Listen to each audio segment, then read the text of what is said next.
गृहे राधा वने राधा पृष्ठे पुरस्थिता यत्र यत्र स्थिता राधा राधैवाराध्यते मया जिह्वा राधा श्रुतौ राधा राधा नेत्रे हृदि स्थिता सर्वाङ्गव्यापिनी राधा राधैवाराध्यते मया पूजा राधा जपो राधा राधिका चापि वन्दने श्रुतौ राधा शिरो राधा राधैवाराध्यते मया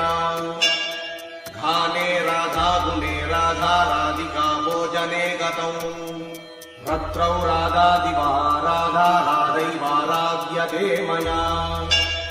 माधुर्ये मधुरा राधा महत्त्वे राधिका गुरुः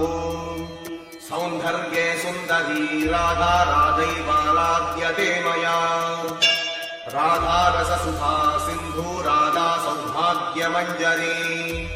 राधा व्रजाङ्गना मुख्या राधैवाराध्यते मया राधा पद्मानना पद्मा पद्मोद्भव सुपूजिता पद्मे विवेचिता राधा राधैवाराध्यते मया राधा कृष्णात्मिका नित्यं कृष्णो राधात्मको ध्रुवम् वृन्दावनेश्वरी राधा राधैवाराध्यते मया जिह्वाग्रे राधिका नाम नेत्राग्रे राधिका तनुः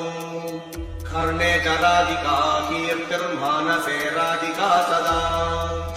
कृष्णेन पठितं स्तोत्रं राधिका प्रीतये परम् यः पठेत् प्रयतो नित्यं राधा कृष्णान्तिको भवेत् आराधितमना कृष्णो राधाराधितमानसः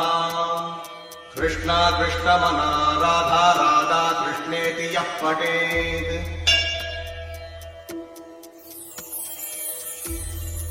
इति श्रीब्रह्माण्डपुराणे श्रीवेदव्यासकृतम् श्रीराधास्तोत्रम् सम्पूर्णम् हरिः